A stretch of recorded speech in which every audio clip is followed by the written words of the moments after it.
আমার সোনার বাংলায়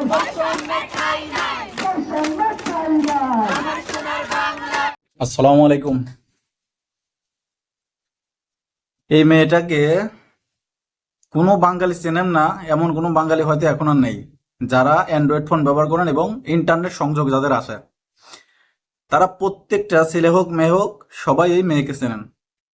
তা সর্বশেষ যে ঘটনা ঘটেছে, মেয়েটার নামে যে পরিমাণে গুজব ছড়ানো হচ্ছে, মিথ্যাচার ছড়ানো হচ্ছে, সেই বিষয়ে কিন্তু এই মেয়েটা নিজেই আজকে পোস্ট করেছেন যে আপনারা কেউ গুজব ছড়াবেন না, আপনারা কোনো কিছু না জানে কোনো কিছু পোস্ট করবেন না, একটা জীবিত মানুষকে পরপারে পাঠিয়ে দেবেন না, গুজবের মাধ্যমে, একটা পোস্টের মাধ্যমে, একটা স্ট্যাটাসের মাধ্যমে উপরে পাঠিয়ে দেবেন না।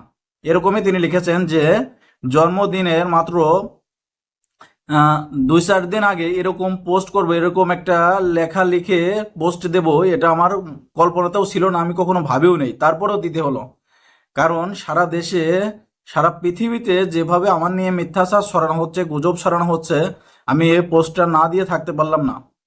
অনেক গুরুত্বপূর্ণ কথা আছে, অনেক গুরুত্বপূর্ণ কিছু ঘটনা আছে যেগুলো লেখার দরকার, কিন্তু সেগুলো না লিখে মানুষ কেন এরকম মিথ্যাচার ছড়াচ্ছে, এরকম গুজব ছড়াচ্ছে, আমি বুঝতে পারলাম না। তা তিনি আরো বলেছেন যে যেসব ভাইরা, যেসব বোনেরা, যেসব শুভাকাঙ্ক্ষীরা আমাকে নিয়ে গুজব ছড়াচ্ছেন, তারা অবশ্যই সত্যটা যাচাই বাছাই করে কিছু লিখবেন বা কিছু পোস্ট করবেন। কারণ আমি এখনো জীবিত আছি, আমি এখনো বেঁচে আছি, আমি পরপারে চলে যাই নাই। তা আপনারা যেভাবে আমাকে পরপারে পাঠিয়ে দিলেন, আসলে মানুষ চুপ আর থাকবে কতক্ষণ? আমি কিন্তু সোশ্যাল মিডিয়ায় ভাইরাল না, ভাইরাল হতে আসি নাই। আমি কোটা সংস্কার আন্দোলনের মাধ্যমে হয়তো ভাইরাল হয়ে গেছি বা যে কোনোভাবে মানে লাইফ লাইটে চলে এসেছি। তাই বলে যে আপনারা এইভাবে মিথ্যাচার করবেন, এভাবে গুজব ছড়াবেন, এটা ঠিক না। আমারও তো ফ্যামিলি আছে, আমারও তো পরিবার আছে, আমার নিজেরও তো একটা জীবনের স্বাধীনতা আছে। তা তিনি মনের ক্ষোভ থেকে কিন্তু এই কথাগুলো বলেছেন। কারণ আমাদের মতন সাধারণ মানুষ, আমাদের মতন নিরীহ মানুষ, অবুঝ মানুষ, যারা বুঝেও অবুঝ, তাদের কথা বলছি, যে একটা কিছু পালেই সত্য কি মিথ্যা কি সেটা না জেনে আমরা সেটা পোস্ট করে ফেলাই, সোশ্যাল মিডিয়ায় ভাইরাল করে দেওয়ার চেষ্টা করি। যেমন বর্তমানে কোটা সংস্কার আন্দোলন নিয়ে যেগুলো ভিডিও ছড়ানো হচ্ছে, যে সব পোস্ট করা হচ্ছে, তার অধিকাংশই কিন্তু এখন মিথ্যাচার। কারণ আপনি ভিডিওটা সম্পূর্ণ না থেকে বুঝবেন না। যেসব ভিডিও মানে কোটা সংস্কার আন্দোলনের নামে ছড়ানো আছে, সেই ভিডিওগুলো আপনারা সম্পূর্ণ দেখবেন। কোনো কোনো ভিডিও দেখা যাচ্ছে নাইজেরিয়ার, কোনো কোনো ভিডিও ইন্দোনেশিয়ার, কোনো কোনো ভিডিও অন্য অন্য রাষ্ট্রের, সেগুলো দিয়ে চালানো হচ্ছে যে এটা বাংলাদেশের কোটা সংস্কার আন্দোলন। তো এইগুলো যারা করতেছেন তারা অবশ্যই খারাপ কিছু করতেছেন, এবং ভালো তো হচ্ছে না, আরো দেশের মান সম্মান নষ্ট হচ্ছে। যারা কোটা সংস্কার আন্দোলন করছে তাদের যে প্ল্যান ছিল, তাদের যে পরিকল্পনা ছিল, সেটাও নষ্ট হয়ে যাচ্ছে। তা সব মিলে কিন্তু একটা ঘোলাটে অবস্থা তৈরি হয়েছে। এই কারণে এই কথাগুলো মানে সেই বোনটা বলেছে, সেই বোনটার কথাগুলো আমি কিন্তু আপনাদের জানাচ্ছি। বোনটার নাম অনামিকা তাসনিম। আপনারা যে পোস্টটা দেখেছেন সেখানে কিন্তু অনামিকা তাসনিম নামে এই পোস্টটা করা হয়েছে। সেই বোনটার নাম অনামিকা তাসনিম, তিনি ঢাকা বিশ্ববিদ্যালয়ের শিক্ষার্থী।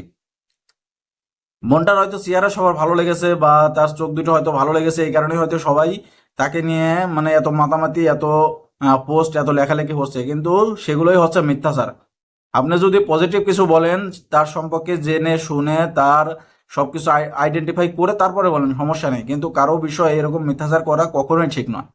সে ভাইরাল হয়েছে, তারপরেও কিন্তু তার মনের ক্ষোভ থেকে এই কথাগুলো বলেছে।